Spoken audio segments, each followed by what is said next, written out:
สบายดีมื้อนี้สิมาเฮ็ดสุดยิงว่าสิมารีวิวให้ฟังมีเฮ็ดเมื่อวานอันเป็นท่อน้ำประปาเนาะจะเป็นรุ่นเอาหน้าเนาะเฮ็ด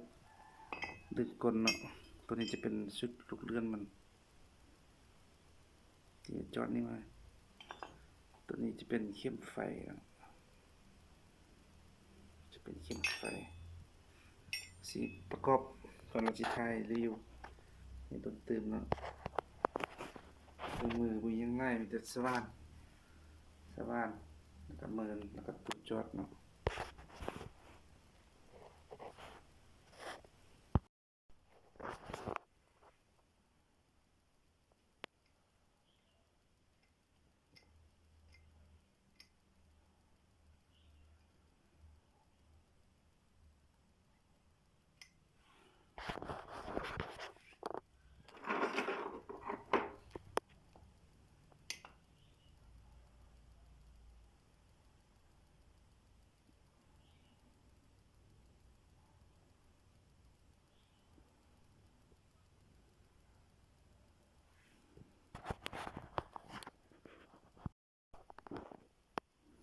ถือว่าเฮ็ดไก่สำเร็จ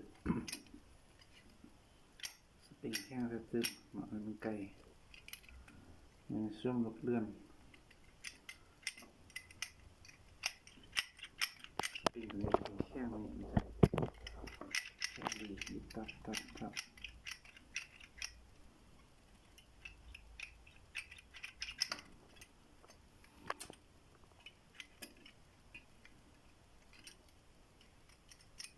สปริงอ่อนโผล่ลูกเลื่อน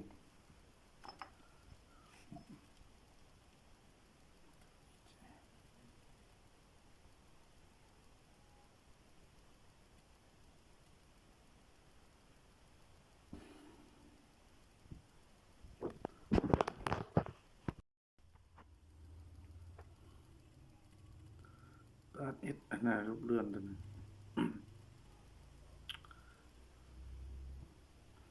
ตัวนี้จะเป็นลูกเลื่อน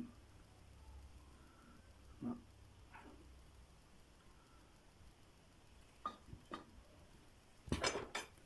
ตัวนี้เฮ็ดอันน่ะดึงก้นอันนี้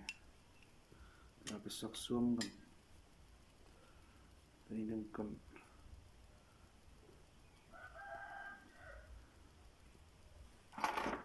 ตูดตัว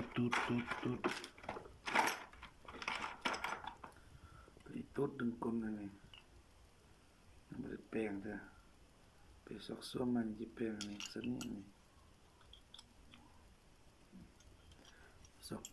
เด็กซอกอัพก่อนตัวนี้จะเป็นอันน่ะตัวนี้นี่เนาะระบบมันระบบบิดเนาะ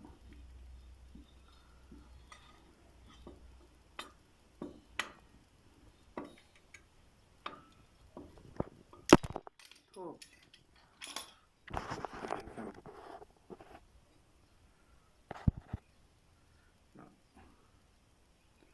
มันก็จอดอันน่ะจอดข้างหลังอยู่นี่ตัวนี้แม่นอันน่ะเฮาเวลาบิดลงมันสิเป็นอันนี้ข้างหลังเฮาสิเฮ็ดอันนี้พอดีเฮาอันน่ะทอดมาเนาะทอดมาแล้วยุเข้า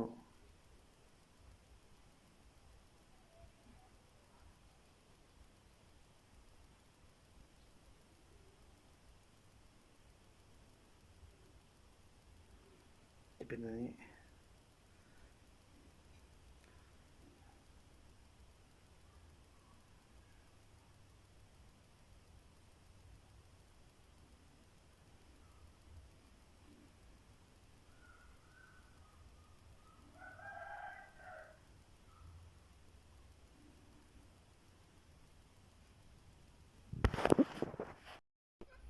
อืม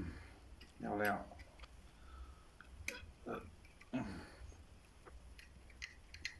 นี่เฮ็ดยาวโพดเนาะ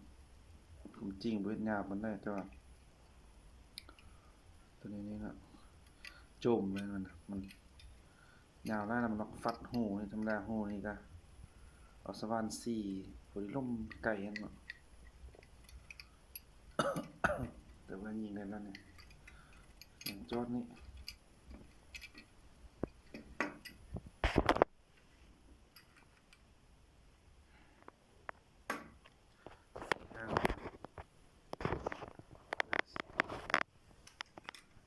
ว่าแล้วเนี่ยมันจะ